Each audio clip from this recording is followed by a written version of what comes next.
Hello everybody, today I'll be ranking every single PlayStation 3 JRPG, that's right, all of them, no exceptions, even the digital ones.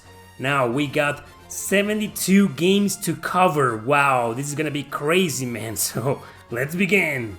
And we're gonna start with 3D Dot Game Heroes. Now this is a game that's a little bit of a Zelda clone, but it's got more action RPG elements, that's right. You get into towns, you talk to people, you accept quests, etc. You select a character, a customizable character from like a million classes. You can be almost anything you want in this game, which is very funny. And also the point of the game is to grow your big ass sword. You know, the bigger the better, the more damage you get to your enemies. The more damage you'll do, the more range you can use, of course, so you can pretty much kill everything in one hit once the sword is big enough. It's a quest-driven game. I mean, there is an adventure, there is a story to follow, but it doesn't really focus a lot on that story. It focuses more on the quests, it focuses more on just going from point A to point B, exploring dungeons, exploring areas, etc, etc, etc. So it's a pretty fun game, and it's actually very good. The controls are very good, the music is very good, the graphics, everything is just amazing. It's just, it doesn't have a lot of story focus, it's kind of silly, but it's silly in a charming way. So for some people this might be a masterpiece. To me, it's a great game. I'm just gonna give it a B. Next up is the exception I mentioned, Agares, the Generations of War, which is known in North America as Record of Agares War. However, this PlayStation 3 version is the PAL version. We only got in North America the Xbox 360 version, and they got the PlayStation 3 version. However, this PlayStation 3 version is the one I played. Anyway, this is a game I've covered a million times, defending it to death. It's no masterpiece. Just keep in mind, this is one of the longest RPGs ever created. I never beat it because it's brutally hard, brutally grindy, and there's 5 generations to follow. You play as one character and a bunch of friends and a bunch of ladies. You gotta marry one of those ladies and have a kid with that lady, and then the game jumps to a grown-up version of that kid, and then there's, rinse and repeat, more ladies, you gotta marry a lady, and then you play with the kid of the father of the kid. You get the idea, right? So it's very good. The battles are in this kind of isometric view. You can move around the camera. Combo-based system, you gotta select a few combos and a few actions and select a few combos to attack. Like I said, it's very good. It's very underestimated by people. A lot of people hated this game because it's a compiled RPG, so there's a lot of fan service, obviously. But, I recommend it. Just keep all those things in mind. Very hard, very fan service, and very grindy. It's a B for me. Next up is Akiba Strip, Undead and Undressed. There's also a version on the PS4, on PC, and on Vita, and there's a sequel that's recently come out. And this is a very dumb-ass game, not to be taken seriously. It's about a character that's turned into some kind of vampire, so he joins another vampire, and they join an otaku club. Yeah, you don't play this game for the story, it's a comedy, even though there's a lot of reading. No visual novel, don't worry, but there's a lot of reading involved. But it's dumb, it's a comedy, not to be taken seriously. It takes place in the streets of Akihabara, and all you need to do is go around beating the crap out of certain people who are actually revenants, I think, or kind of monsters disguised as humans, so you need to strip them, rip off their clothes, until they're in their underwear, and that's how you defeat them.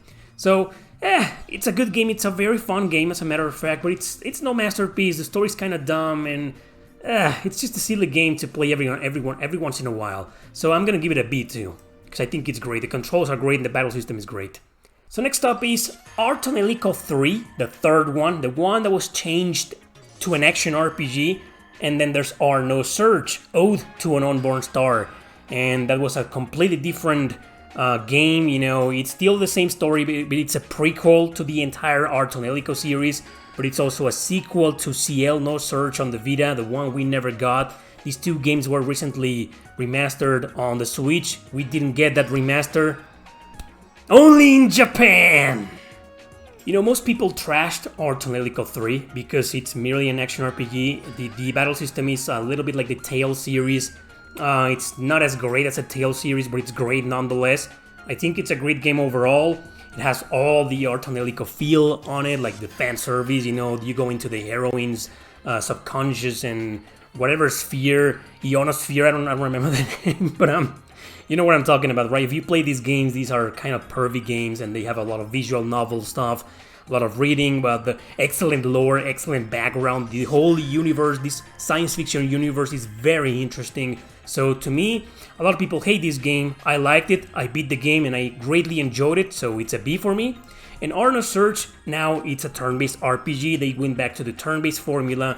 It's a little bit similar to the one in Ars Angelica 2, the battle system in 2, where you need to create all of these attacks and chain attacks, and that keeps increasing the song magic that your heroine will eventually, throw against all enemies. Sure, there are random encounters, but you can beat every single random encounter in an area in one single battle if you want to.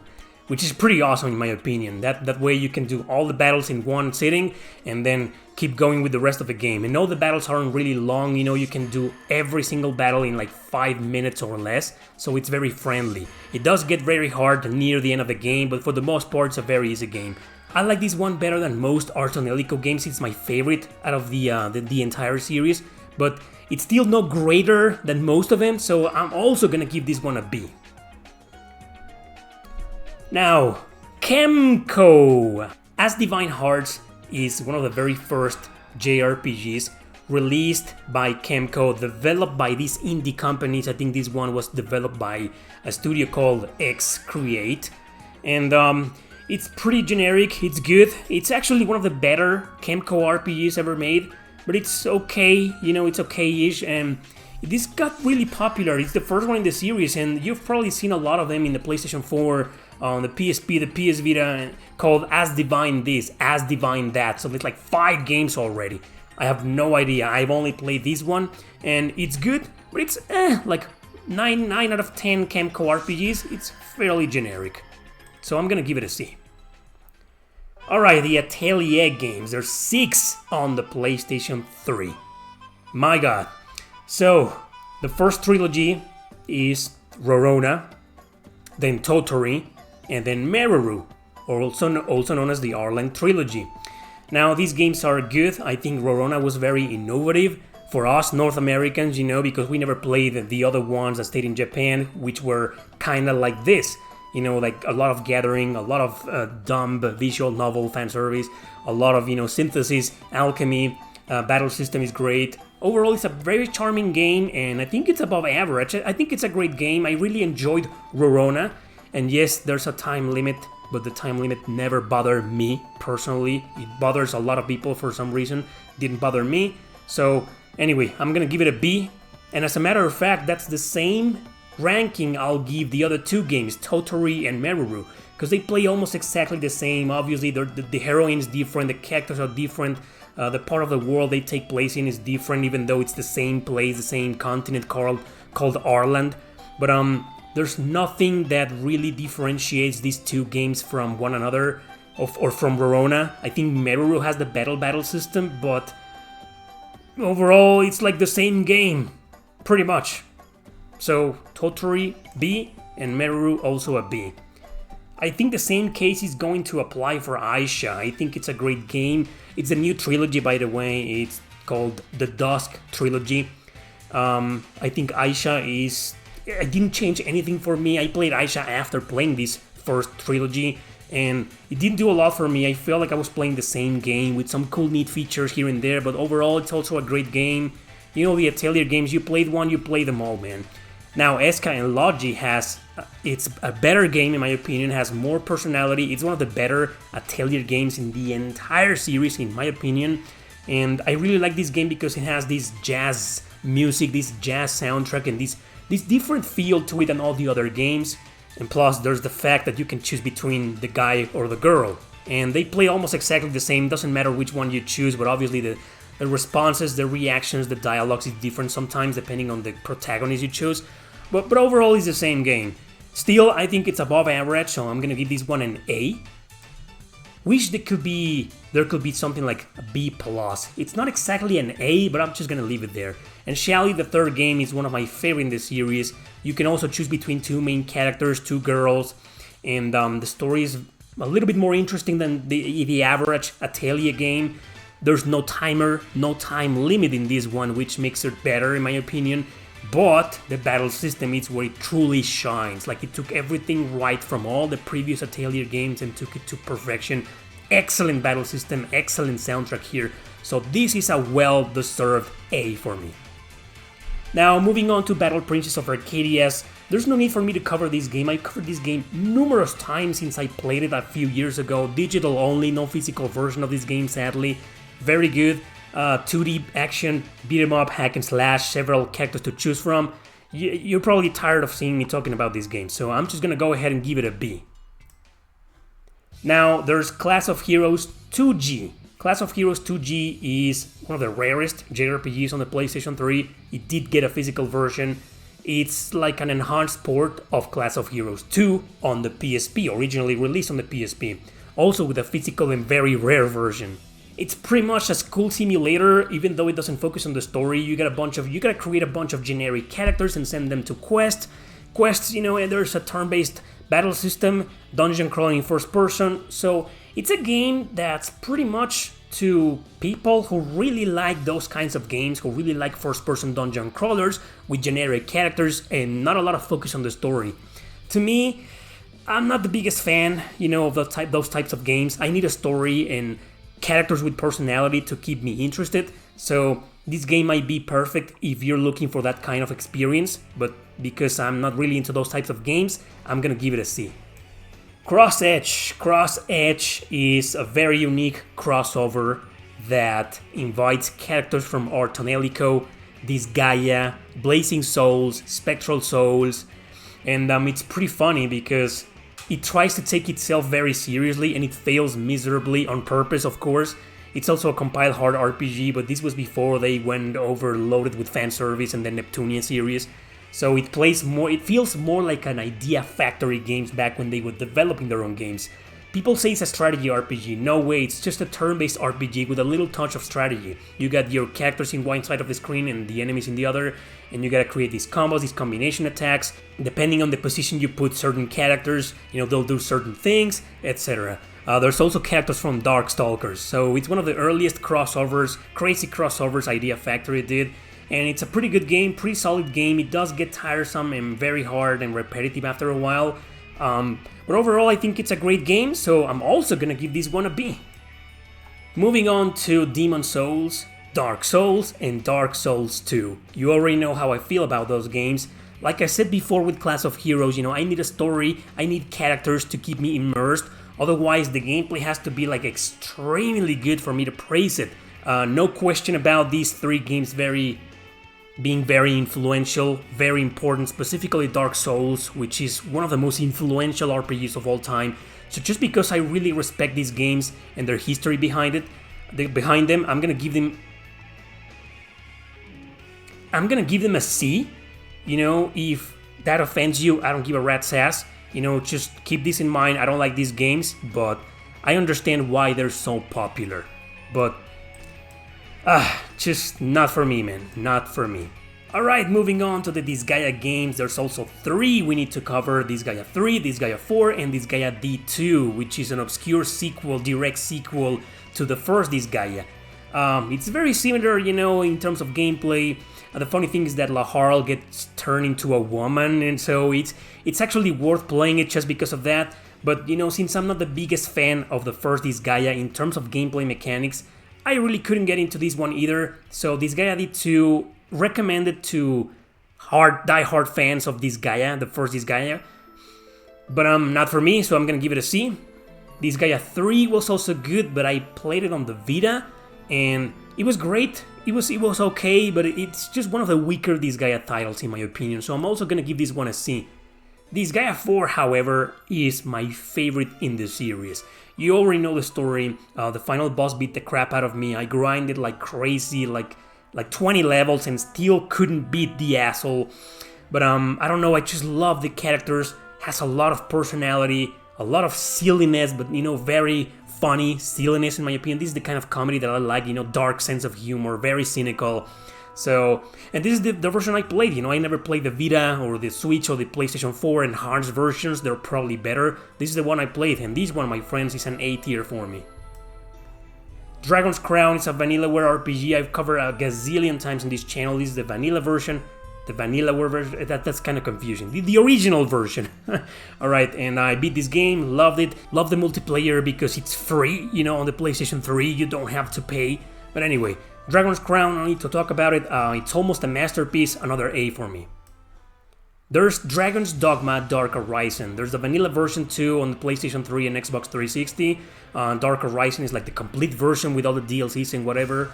This is a Capcom RPG. People think it's a Western. Yeah, it does look like a Western and plays like a Western RPG, but it's a Japanese game made by Japanese people, right? So, in my book, it's a Japanese RPG, like the Dark Souls series. You disagree? Doesn't change anything for me. So Dragon's Dogma is a game that I got into at the beginning. I was like, wow, this is actually pretty good, pretty solid.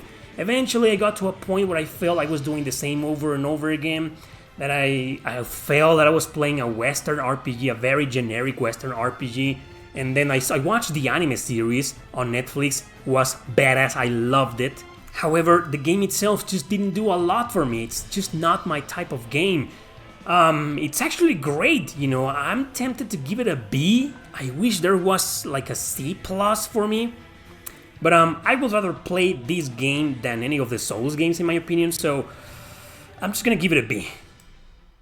Next up is Drakengard 3, the last Drakengard game, the one that connects to Nier alongside the first one. So Drakengard 3, I love the game because I love the story, I love the characters, I love the heroine, I freaking love Zero, she's one of my favorite heroines in video game history. But yes, frame rate issues, you know, resolution goes down whenever you fight. Controls are fine, they aren't the best, but they're fine. The problem is the camera.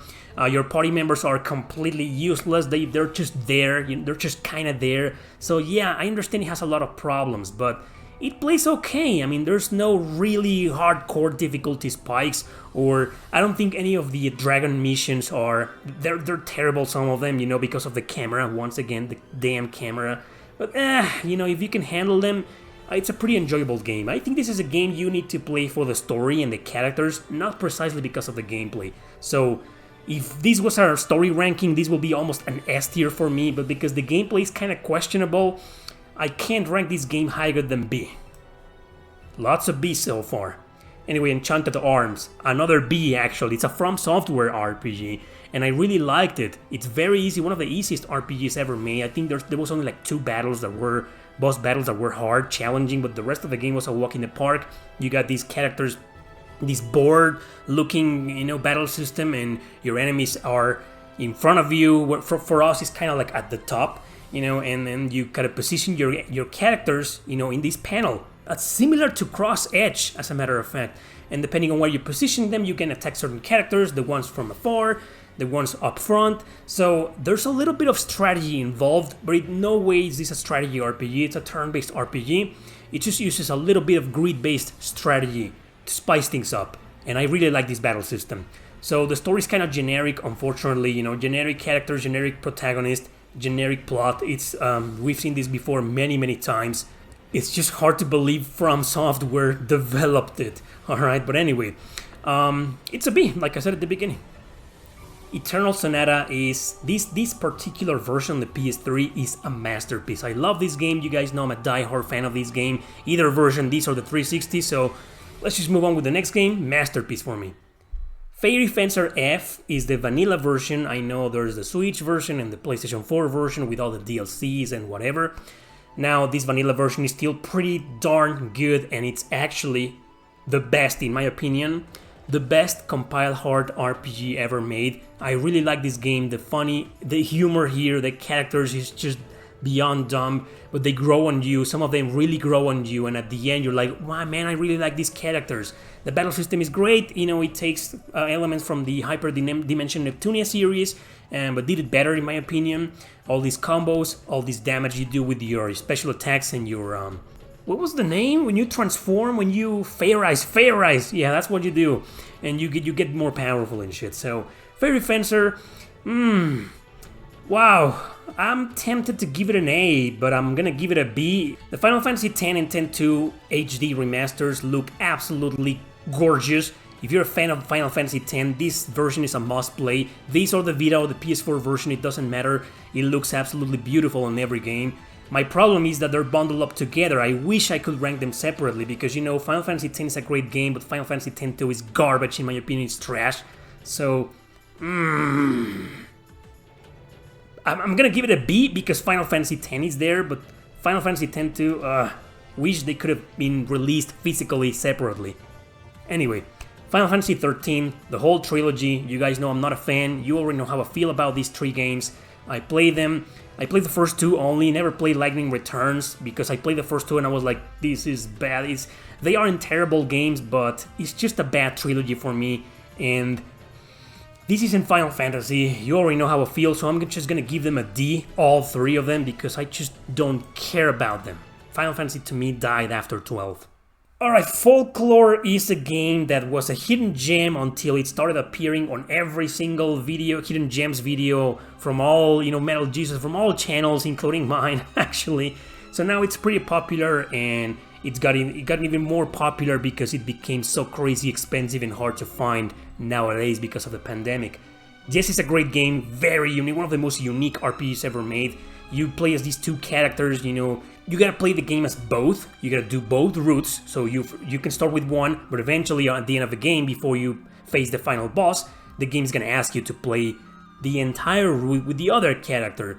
And that's a bit of a pain because sometimes, most of the time as a matter of fact, you fight the same bosses and you fight in the same dungeons, you fight the same enemies, so it's like replaying the game all over again. And it's not like these 2 characters play completely different. Yes, they have some differences in terms of controls and gameplay, but it's very similar. Both of them still have to, you know, absorb the enemy's souls and, you know, use their powers and train them and whatever. So, that's my only gripe with this game. It's a big gripe because I was like being forced to play the game again. Story-wise, however, it does change a lot. You get to see the whole story from 2 different perspectives, so that was kind of badass in my opinion, which means this game is very worth it in terms of gameplay and story, and despite my biggest gripe, I'm still gonna give this an A. Hyperdimension Neptunia 1, Hyperdimension Neptunia MK2, which is 2, and Hyperdimension Neptunia Victory, it's the 3rd game.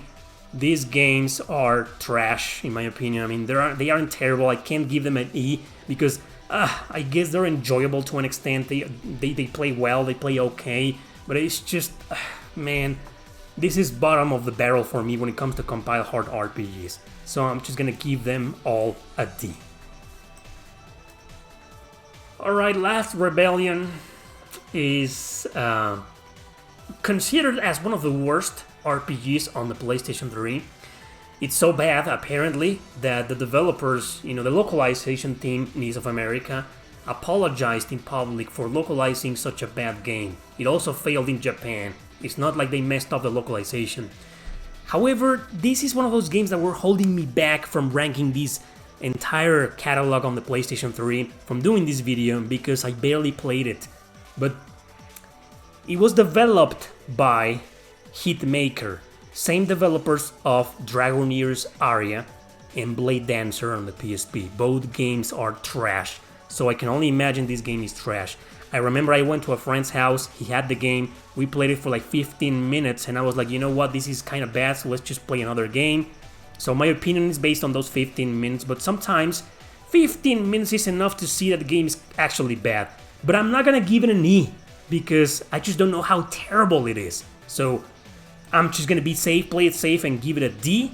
It's a turn-based RPG, and I remember you get these 2 characters. You can only play as the guy and the girl in this battle system, and you gotta attack these the arms or the specific parts of the enemy bodies, but it isn't well implemented. Like I said, it's kind of boring, and the interface is bad, the controls are clunky, and the difficulty is like, well, it goes hard, you know, from the next battle to the other, and it's just, I don't know, don't play this game. That's all I'll say. Moving on to yet another digital-only game. It's called Legacista, and it's sort of like a roguelike RPG. Every time you enter a dungeon, it's an action RPG. You don't play on grids like in most roguelike RPGs. You can move around freely, and depending on the character you choose, it's actually quite fun. But at the end, you know, it's like kind of generic. I mean, you get to a point where you feel like you're playing the same. The story is like the same story you've seen many times before. The graphics are kind of cute and kind of nice for the PlayStation 3, but it doesn't really stand out. It's another middle-of-the-road RPG. Play this game if you see it for cheap. I always saw it for $15 until I saw it for $5 and bought it and played it, and I was like, it's okay. So it goes to the okay section on the C. Alright, so Lost Dimension. You guys know I'm a hardcore fan of Lost Dimension. Played it on the PS3, played it on the Vita, loved it to pieces. Love this game, no need to talk about it. It's almost a masterpiece, so obviously I'm gonna give it an A. Mugen Souls and Mugen Souls Z. These games are terrible. Oh man, these are compiled hard RPGs. The battle system is kind of fun, which is going to prevent me from putting them on the E tier, but everything else is trash, you know.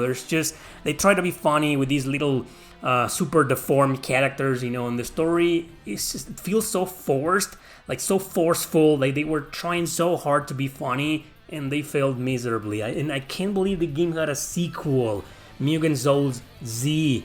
Oh man, really? And these games, they're honestly not that bad, but they're... Oh man, they belong in the D tier, turn-based battle system, a little bit like Hyperdimension Neptunia, but you can get these awesome animations, these awesome combos, these awesome skills. So, just because of the battle system, they aren't complete and utter trash. So, both games, I'm just gonna put them on the D tier. And dare I say, the Final Fantasy XIII Trilogy is better than those games. Natural Doctrine is one of the worst RPGs I've ever played in my life, you know, it's so convoluted, it's bad, the graphics are kind of lame, the colors are fine, but the character design is fine too, but the graphics are like, what the hell, and this battle system, man, this battle system just ruins everything. It's overly convoluted and overly hard. Like, this puts Resonance of Fate to shame in terms of complications. It's so complex, it's I can't even explain it. I remember it's a strategy RPG and you move in these giant grids and you could put all your characters in there, but then you gotta plan your attacks. Sometimes, you know, do a third-person shooter pose, or just, you know, consider a lot of elemental and weaknesses and strengths and weaknesses from your enemies. And if the enemies are too far away, you can't attack them, you gotta move there, but sometimes there's traps and... Dude, it's bad, it's terrible, you know, I think in terms of story and characters, it's better than Mugen Souls, but in terms of gameplay, I'm gonna go ahead and say it, man. I'd rather play Mugen Souls than this piece of... It's an E. It's probably the worst RPG on the PlayStation 3. Nier is also one of the worst RPGs I've ever played in my life. Piece of trash, no one should ever play this game. I'm so glad it got remastered. Come on, it's a masterpiece and you know it. Alright, Ni no Kuni, the original version on the PlayStation 3, is a game that it's considered as one of the most beautiful games, one of the best on the PlayStation 3. I couldn't get into it. I love the art style because who doesn't like Studio Ghibli? But eventually I felt like I was playing Pokemon. I was just capturing monsters and training them in this real-time action battle system where you can't directly control them, you just give them orders and they move around. I'm just not sure about this battle system. The battle system and the monster capturing feature is what turned me off about this game. But, you know, I have no quarrel with the story. It's just beautiful. It's great. It's just a game that wasn't for me. I respect this game a lot. You guys know that. So, alright, I'm gonna give it a B. Even though it's a game that it's not for me. Odin Sphere, the remake, Leaf-Year, every version, PS3, PS Vita, PS4, masterpiece. Persona 5, what the hell, masterpiece too. Ragnarok Odyssey, so there's two versions, alright? The regular version and the Ace version, which is like Dark Horizon for Dragon's Dogma. So there's two versions on the PlayStation 3 and on the Vita. The same game, man. So I'm just gonna rank the Ace version, which has all the DLCs and the extra stuff and whatever. Excellent action RPG. As a matter of fact, I wish this game could have had a story-focused adventure, because the controls, the interface, the battle mechanics, you know, the class system is just so great. The graphics are excellent. but it's just there's barely any story. It's a quest-driven adventure, and I guess the developers were aiming more for an online adventure because you could play this game online before. I'm not sure if you can still play it online. I can't judge that part of the game because I never played the game online. I played the offline story mode, and like I said before, the missions, it's like a Monster Hunter game. You just gotta go and hunt the big monster down, and that's it. So it's great. It's a great game. I just wish if this game had gotten more story, more character development, it would have been almost a masterpiece. But it doesn't have anything of that. So several hours later, it starts feeling kind of repetitive. So great game. I'm gonna give it a B too. Okay, so we're finally here with the other two Agares games I mentioned before. The second game was made more of a turn-based RPG. In fact, the gameplay you're seeing right now, you're probably thinking, I've seen this before, like several minutes ago. That's right, it's very similar to the one in Cross Edge, and it's better. I think it's better and less convoluted, less hard to get into, but still, because these random battles can take up too damn long, it starts getting repetitive very quickly. And the story is just the same. This time there's only 3 generations, not 5.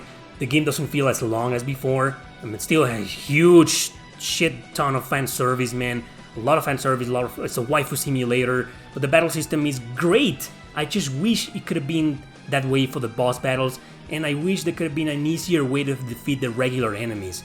Other than that, it's a great game, but I think the first one is better. I'm gonna give it a C.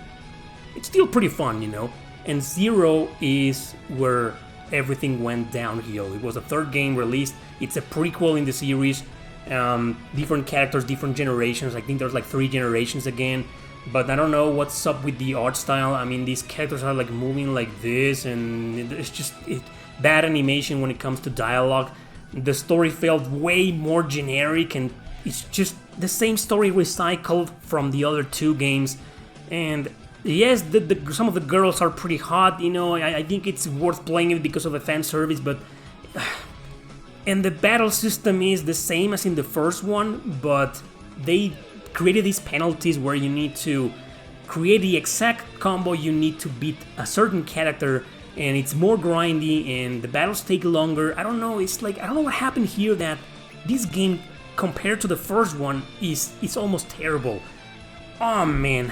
I'm gonna give it a D because it's still playable and enjoyable to an extent. It's not trash like Natural Doctrine, so a D will have to suffice. Alright, Resonance of Fate. D. Revenant Saga is the other Kemko RPG, digital only on the PlayStation 3 that we got, one of the first ones. There's only 2 Kemko RPGs on the PS3 actually, and this one is one of the best actually. It's a turn-based RPG like all Kemko RPGs, developed by this company called X-Create, but the story is very interesting because your character seems to be possessed by this evil spirit which makes him automatically a revenant. So he needs to fight other revenants because he hates them, even though now he's one of them. And he meets other characters. For example, one of the heroine of the game is one that hunts down revenants. She's a hunter. So the irony, he's a revenant, the main character, he's a revenant, and so on. It gets dark sometimes. It gets dark when it needs to. It gets funny when it needs to. I think this is one of the better Kemko RPGs, one of the very few that I actually recommend, so I'm gonna give it a B. It's also on everywhere, the Wii U, PS Vita, PS4, computers, everywhere. Rune Factory Tides of Destiny is one of the very few, if not the only Rune Factory game I actually liked because of the battle system. I mean, look at this gameplay, man. The action, the hack and slash just looks badass. Of course, eventually I had to turn down the game and put it down because the farming simulation killed me. I'm not a fan of those games, I can barely take the simulation in the Atelier games, but here it was like, nope, not for me. I wish he could have focused more on the battle mechanics, which were awesome in my opinion, but yeah, not for me. But still, I'm gonna give it a B because that battle system and the graphics also look beautiful in this game. A lot of people hate Star Ocean The Last Hope. I loved it. I've expressed my love and defended this game to death a lot of times, so I'm just gonna go and give it an A. Alright, we reached the Tales games. No need to show any gameplay footage whatsoever. You know them, you already know what they're about. I did a ranking recently from easiest to hardest. so I'm just gonna go ahead and rank them directly. Graces is almost a masterpiece, if not for its difficulty spikes and its unfair gameplay sometimes, so I'm just gonna give it an A. Symphonia Chronicles, it's also an A in my opinion, I mean, because I really like both games, and the fact that they're bundled up together makes it better. So 2 is my favorite, even though most people don't like it, I don't care. Next up are Tales of Xillia 1 and 2, masterpieces both of them, I really love them, 2 of my all-time favorite Tales games, so to me they're S tiers. And Tales of Zestiria, I know it's the one everybody hates, I don't hate it, I actually really enjoy this game, but yeah, it's very lackluster compared to most of the other Tales games, so I can't rank this game higher than C, even though from all the C games right here, it's definitely the best by far. It's almost a B, almost. Tiers to Tier 2 is a visual novel / strategy RPG. Half of the time you'll be reading a hell of a lot. That's okay, because the story, despite its heavy cliches and stereotyped characters, is very, very good and very well written. The battles are regular strategy RPG. You can move the camera around, up and down, and there's a lot of, elemental strengths and weaknesses you can take advantage of. Unfortunately, we didn't get the first one also released on the PlayStation 3, but for whatever reason, we didn't get it. The original version was an adult version, but the PlayStation 3 version was censored, and then we didn't get it, only the sequel. Why? I haven't the foggiest idea. All I know is this is a great game, so I'm gonna give it a B. Next up are 2 games, The Guided Fate Paradox and The Awakened Fate Paradox. Now, these are very weird roguelike RPGs, but the same. Half of the game is a visual novel, you'll be reading a lot of nonsensical dialogue. The story isn't that interesting, the premise is interesting, how this guy dies and, becomes a god and whatever, but it's not that funny, there are better comedies on the PlayStation 3 like Fairy Fencer, for example, or Akiba Strip, and the gameplay is very convoluted, it's hard to understand. At the beginning it seems kinda easy, but the more you advance, the more complicated it becomes. Eventually it's a mixture of strategy with roguelike, and I guess it's kind of fun, but it wasn't for me. So The Guided Fate, which is the first one, I'm gonna give it a C. And The Awakened Fate is more of the same, different story, different characters. The heroine here is stronger because there's only 2 heroines and you gotta pick between them. There's more fan service, but overall it's just the same. Now, if you like roguelike RPGs, which are very experimental, I recommend these games. They aren't bad at all, they just weren't my type of game. And The Witch and the Hundred Knight is very fun to play. It's a top-down view action RPG. You control this little knight, which can evolve eventually over the course of time. You get different weapons, and different combos, choosing and changing and switching between those weapons, which is pretty fun. The story is very funny, like I was saying before. This is a comedy. This is the type of comedy I like because it has this dark sense of humor and less stereotyped fan service. I mean, there's a lot of fan service too, but it's just more fun, funnier, and more entertaining to play. So The Witch and the Hundred Knight, it's a great game. I'm gonna give it a B.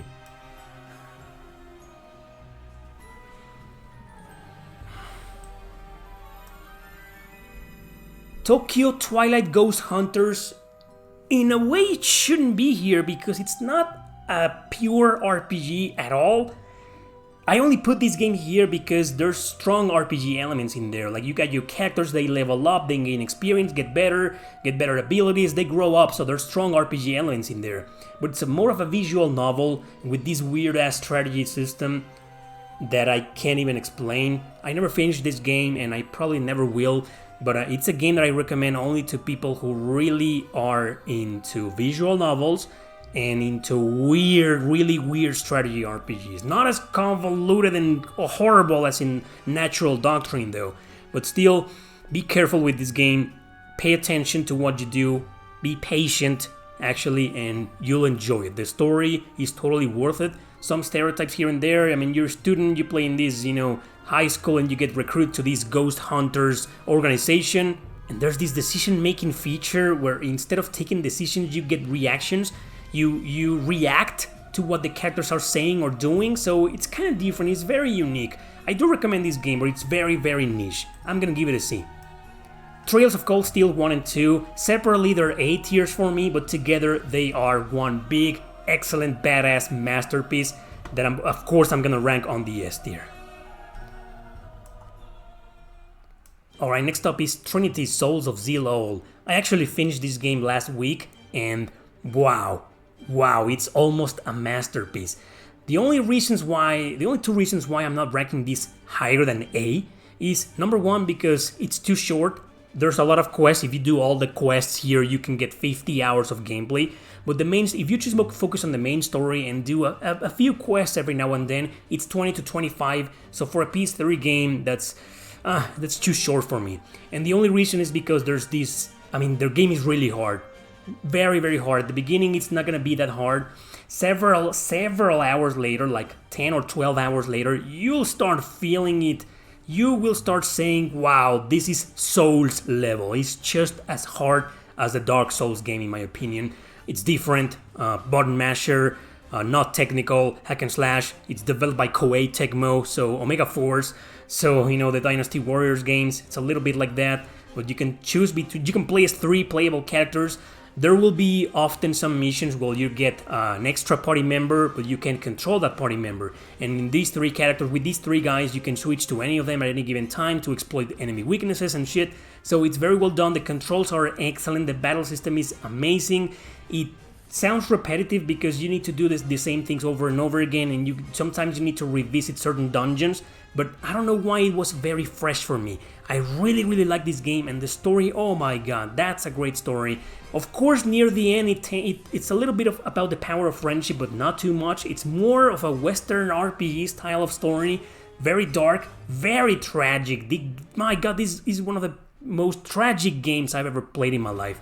Totally recommend it. This game is almost a masterpiece, so I'm gonna give it an A. Moving on to Trinity Universe, this is a crossover. It features characters from Disgaea and Atelier. It features Pamela from Atelier series. It features Edna and the Prinny, which makes the game pretty damn funny and attractive to fans of those series. The battle system is played on turns. It's regular turns, a few new additions here and there, but nothing that's really, outstanding. The appeal of this game is precisely that, that it has characters from these games, but it's one of the lamest crossovers, as a matter of fact, I've ever played, because it only has like 2 characters from this guy and 2 characters from Atelier, and that's it.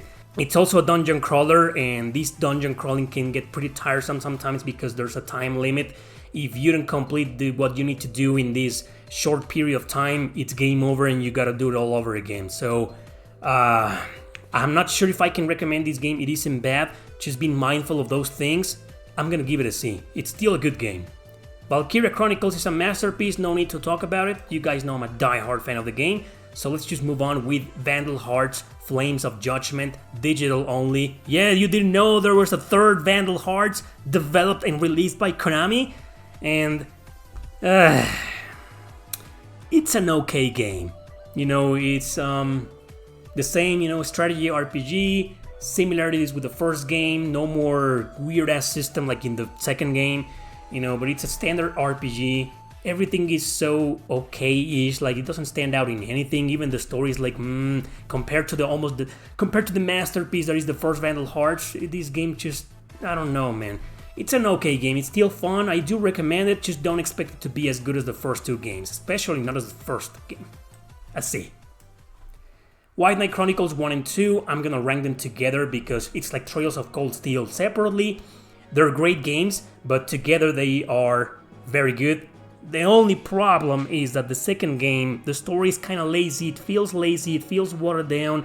It feels like the developers level 5 weren't paying a lot of attention anymore. I don't know if the game was rushed, but it feels a little bit like that. Like they were trying to focus more on the online experience, even though it has a strong story focus on the offline mode. So, I guess I'm gonna give them a B, because together they are one great game and fulfilling experience in my opinion. And last but definitely not least, Wizardry. Wizardry, digital only, exclusive to the PlayStation 3. Well, it's a dungeon crawler in first person. Battle system is turn-based. Very, very hard. This is probably one of the hardest PlayStation 3 RPGs. Like pretty much all Wizardry games are a pain in the ass, man. So it's brutal.